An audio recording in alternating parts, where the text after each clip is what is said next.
வணக்கம் நண்பர்களே.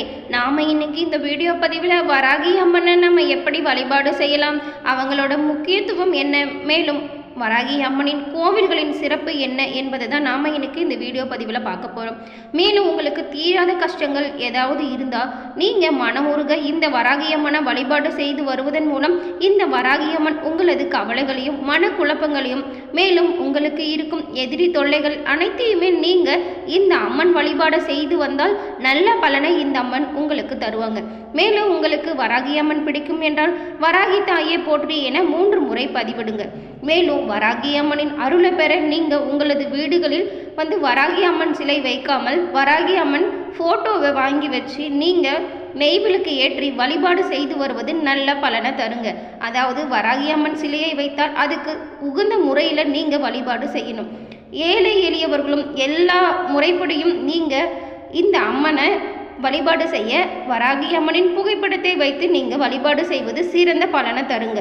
மேலும் வராகி அம்மனின் முழுமையான அருளை நீங்கள் பெற வராகி அம்மன் கோவிலுக்கு சென்று வழிபாடு செய்து வந்தாலும் உங்களுக்குள்ள அனைத்து கவலைகளையும் இந்த அம்மன் போக்கி நிம்மதியை தரப்போகிறாங்க. மேலும் முக்கியமானதொன்று என்னவென்று பார்த்தால் வராகி அம்மன் எதிரிகளின் தொல்லையில் இருந்தும் அவங்களோட பயங்களில் இருந்தும் விடுபடவும் பல பயன்களை நமக்கு அள்ளி தருவாங்க. அதனால் நீங்கள் வராகி அம்மனை வழிபாடு செய்ய மட்டும் மறந்துடாதீங்க. மேலும் வராகி அம்மனோட சோஸ்திரங்களையும் அவங்களோட பாடல்களையும் நீங்கள் உங்களது வீடுகளில் பாராயணம் செய்யும் பொழுதும் அல்லது ஒழிக்க விடும் போதும் உங்களது வீடுகளில் நல்ல சக்திகள் உலாவுவதை நீங்கள் உணர முடியுங்க. மேலும் உங்களுக்கு ஏற்படும் கெட்ட எண்ணங்களை கூட இந்த வராகி அம்மன் தீர்த்து அருள்வாங்க. மன்னர்கள் ஆட்சி காலத்தில் இருந்தே வராகி அம்மன் வழிபாடு நடைமுறையில் தாங்க இருந்திருக்கு. தற்பொழுது தான் பலருமே இந்த வராகி அம்மனை பற்றி தெரிஞ்சிருக்காங்க. மேலும் வராகி அம்மன் வழிபாடு எப்படி செய்வது என்பதும் பல மக்களுக்கு இப்போதாங்க புரிய வந்திருக்கு. ஆனால் மன்னர்கள் காலத்திலேயே அரசர்கள் பல பேரும் இந்த வராகி அம்மனோட பூரணமான அருளை பெற்றிருக்காங்க. அதாவது அவங்க போருக்கு செல்லும் முன்பாக வராகி அம்மனை வழிபாடு செய்துவிட்டு தான் போருக்கே செல்வாங்களாம். அப்படி இந்த அம்மன் வழிபாடு செய்யும் போது அந்த போரில் வெற்றி கண்டு மேலும் வராகி அம்மனோட அருளை பெற்றிருக்காங்க. நாம் ஒரு செயலை மனப்பூர்வமாக செய்து முடிக்க வேண்டும் என எண்ணினால் வராகி அம்மனின் துணையை கொண்டு நாம் அந்த காரியங்களை நல்ல முறையில் செய்து முடிக்கலாங்க. அதுக்கு உறுதுணையாக இருக்க வராகி அம்மன் வழிபாடு நீங்கள் செய்யலாம். வராகி அம்மன் என்பவங்க தென்னிந்தியாவில் குறிப்பாக தமிழ்நாடு மற்றும் கேரளாவில் முக்கியமாக வழிபடப்படும் ஒரு இந்து தெய்வம் தாங்க இந்த வராகி அம்மன். இவங்க 7 தாய் தெய்வங்களில் ஒருவராக கருதப்படுறாங்க. இந்த வராகி அம்மன் சப்த மாதர்களில் என்றும் அழைக்கப்படுறாங்க. மேலும் விஷ்ணுவின் பன்றி அவதாரமான வராகவுடன் தொடர்புடையவள் தாங்க இந்த வராகி அம்மன். வராகி அம்மன் ஒரு பன்றியின் முகம் மற்றும் ஒரு பெண்ணின் உடலுடன் ஒரு உக்கிரமான தெய்வமாக சித்தரிக்கப்பட்டிருக்காங்க. மேலும் பெரும்பாலும் எருமை அல்லது பன்றியின் மீது சவாரி செய்வதாக காட்டப்படுறாங்க. அவள் பாதுகாவலராகவும் ஆசீர்வாதங்களை வழங்குபவளாகவும் வழிபடப்படுறாங்க. மேலும் தடைகளை சமாளிக்கும் மற்றும் தீய சக்திகளை அழிக்கும் சக்தி உடையவள் என்றும் நம்பப்படுதுங்க நம்மளோட தாயார் வராகி அம்மனை. அது மட்டும் இல்லைங்க, சில மரபுகளில் பார்த்தா வராகி அம்மனை கருவுறுதல் சக்தியுடன் தொடர்புடைய மற்றும் கருத்தரிக்க அல்லது வெற்றிகரமான கர்ப்பத்திற்காக விரும்பும் பெண்களால் வழிபடவும் படுதுங்க. மேலும் அவங்க நோய்கள் மற்றும் நோய்களை குணப்படுத்துவதாகவும் இந்த வராகி அம்மன் கருதப்பட்டு வராங்க. மேலும் வராகி அம்மன் வழிபாடு பொதுவாக பூக்கள், பழங்கள் மற்றும் பிற பிரசாதங்களை சமர்ப்பிப்பதோடு அவளது மந்திரங்கள் மற்றும் பிரார்த்தனைகளை ஓதுவதையும் உள்ளடக்கியது தாங்க வராகி அம்மன் வழிபாடு.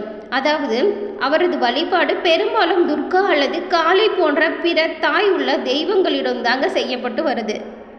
நாம் இதுவரைக்கும் வராகி அம்மன் யார், அவங்கள நம்ம எப்படிலாம் வழிபாடு செய்யலாம், எப்படிலாம் வழிபாடு செஞ்சு அவங்களோட பூரணமான அருளை பெற முடியும் என்பதை இதுவரைக்கும் பார்த்தோம். இனிமே வராகி அம்மன் பிரசித்தி பெற்ற கோவில் எங்கெல்லாம் இருக்குது அப்படிங்கிறத பார்க்கலாம். மேலும் தமிழ்நாட்டில் உள்ள மிகவும் பிரபலமான வராகி அம்மன் கோவில்களில் ஒன்று தாங்க சோழிங்கநல்லூரில் உள்ள ஸ்ரீ மகா வராகி அம்மன் கோவில். இது இந்த கோவில் இந்து மதத்தில் தெய்வீகம் மற்றும் சக்தி வாய்ந்த தெய்வமான வராகி தேவிக்கு அர்ப்பணிக்கப்பட்டிருக்குங்க. சோளிங்கர் என்பது வேலூர் மாவட்டத்தில் உள்ள நகரம் ஆகுங்க. மேலும் அங்குள்ள வராகி அம்மன் கோவில் வராகி தேவியின் ஆசீர்வாதத்தையும் பாதுகாப்பையும் கோரும் பக்தர்களின் குறிப்பிடத்தக்க யாத்திரை தலமாகவே கருதப்பட்டு வருதுங்க இந்த திருத்தலம். இந்த கோவில் வந்துட்டு அதன் கட்டிடக்கலை மற்றும் அழகு மற்றும் ஆன்மீக சூழலுக்கு பெயர் போனதாக விளங்குதுங்க. இது வந்துட்டு பிராந்தியத்தின் பல்வேறு பகுதிகளில் இருந்து பக்தர்களை ஈர்க்கும் ஒரு கோவிலாக அமைஞ்சிருக்குங்க. வராகி தேவியை போற்றும் வகையில் வழக்கமான வழிபாடுகள் மற்றும் சடங்குகள் மற்றும் திருவிழாக்கள் இந்த கோவிலில் வெகு விமர்சையாக நடத்தப்பட்டு வருதுங்க. இது வந்து தமிழ்நாட்டில் வராகி அம்மன் வழிபாட்டின் முக்கிய மையமாக இந்த திருத்தலம் அமைஞ்சிருக்கு என்பது குறிப்பிடத்தக்க ஒன்றுதாங்க. இந்த கோவிலில் ஆண்டு முழுவதுமே பல திருவிழாக்கள் மற்றும் கொண்டாட்டங்கள் நடைபெற்று வருதுங்க. ஆண்டுதோறுமே வராகி அம்மன் திருவிழா பக்தர்களால் மிகுந்த உற்சாகத்துடன் பக்தியுடனும் இந்த கோவிலில் கொண்டாடப்பட்டு வருதுங்க. திருவிழாவின் போது கோவிலில் மலர்கள், விளக்குகள் மற்றும் பிற பண்டிகை அலங்காரங்களால் அலங்கரிக்கப்பட்டு இந்த கோவில் அழகாக காட்சி தருங்க. மேலும் இந்த நிகழ்வை குறிக்கும் வகையில் பல கலாச்சார மற்றும் ஆன்மீக நிகழ்வுகளும் இந்த கோவிலில் நடைபெறுவது வழக்கமாக இருக்குங்க. மேலும் இப்பொழுது எல்லாமே வராகி அம்மன் வழிபாடு செய்ய மக்கள் பெரும்பாலும் விருப்பமடைய செஞ்சுருக்காங்க. அதனாலேயே பல ஊர்களில் பல வடிவங்களில் வராகி அம்மனுக்கு கோவில்களும் அல்லது இருக்கின்ற கோவில்களேயே பல கோவில்களில் வராகி அம்மனின் சிலை வைத்து வழிபாடு செய்யவும் ஆரம்பித்துள்ளனர் மக்கள். வராகி அம்மனை வீட்டில் வைத்து வழிபடலாமா கூடாதா என்பதை இனிமே நாம் பார்க்கலாங்க.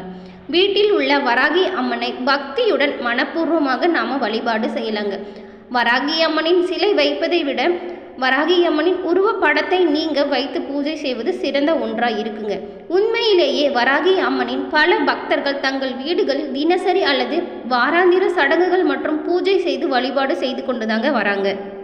வராகி அம்மனை வீட்டில் வைத்து வழிபட சில வழிமுறைகள் சொல்லப்பட்டிருக்குங்க. இனிமே அதை பற்றி நம்ம பார்க்கலாம். ஒரு புனிதமான இடத்தை முதல்ல நீங்கள் உங்கள் வீட்டில் உருவாக்குங்க. வராகி அம்மனுக்கு ஒரு சிறிய பலிபீடத்தை உருவாக்கி உங்கள் வீட்டில் அமைதியான மற்றும் சுத்தமான இடத்தை கண்டுபிடிச்சு நீங்கள் வந்துட்டு அந்த இடத்துல மலர்கள் அல்லது மெழுகுவர்த்திகள் மற்றும் பிற புனிதமான பொருட்களால் அந்த இடத்தை அலங்கரித்து அந்த இடத்துல வராகி அம்மனை வச்சு நீங்கள் வழிபாடு செய்யலாங்க. மேலும் அந்த அம்மனுக்கு வந்து பிரசாதமாக பூக்கள், பழங்கள் மற்றும் பிரசாதங்களை நீங்கள் வழங்கலாங்க. அவை எல்லாமே தூய்மையான மற்றும் முன்னுரிமை உள்ள சைவ உணவாதாங்க இருக்கணும். நீங்கள் ஒரு புனிதமான சூழ்நிலையை உருவாக்க தூப மற்றும் ஒளி மெழுகுவர்த்திகளை நீங்கள் பயன்படுத்தி கொள்ளலாங்க.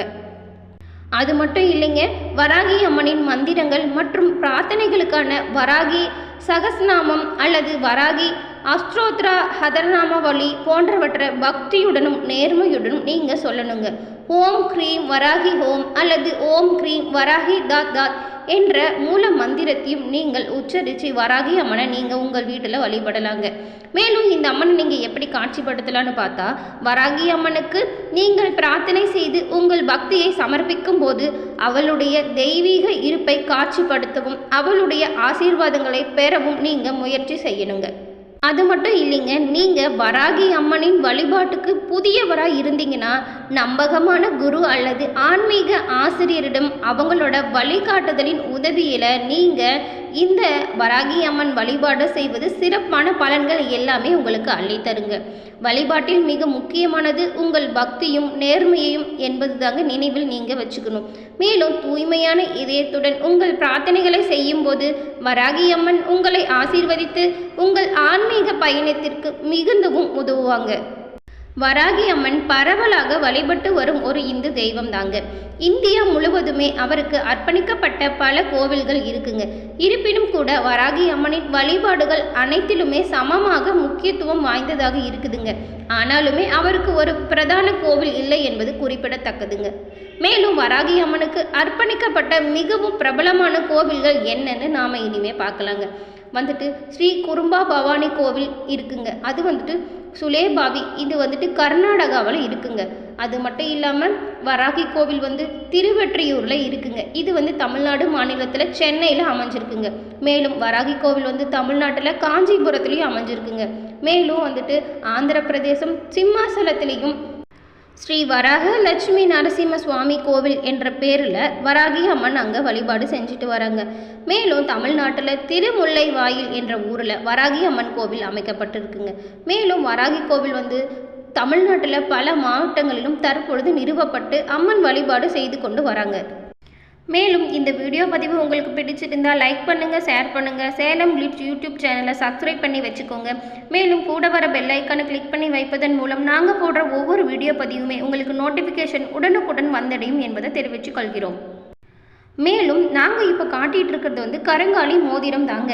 பல பேரால் கருங்காலி மாலை நம்மளால் அணிய முடியவில்லை, மேலும் இவ்வளவு விலை இருக்குது அப்படின்னு சொல்லி யோசிக்கிறீங்களா? உங்களுக்காகவே தாங்க நண்பர்களே இந்த கருங்காலி மோதிரத்தை நாங்கள் அறிமுகம் செய்துள்ளோம்.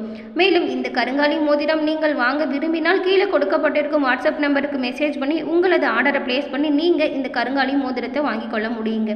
இது அட்ஜஸ்டபிள் மோதிரம் தாங்க. அனைத்து வகையினரும் அணியக்கூடிய வகையில் செய்யப்பட்டிருக்கு. மேலும் கருங்காலியின் பயன்களை நீங்கள் பெற இந்த மோதிரத்தை பயன்படுத்துங்கள்.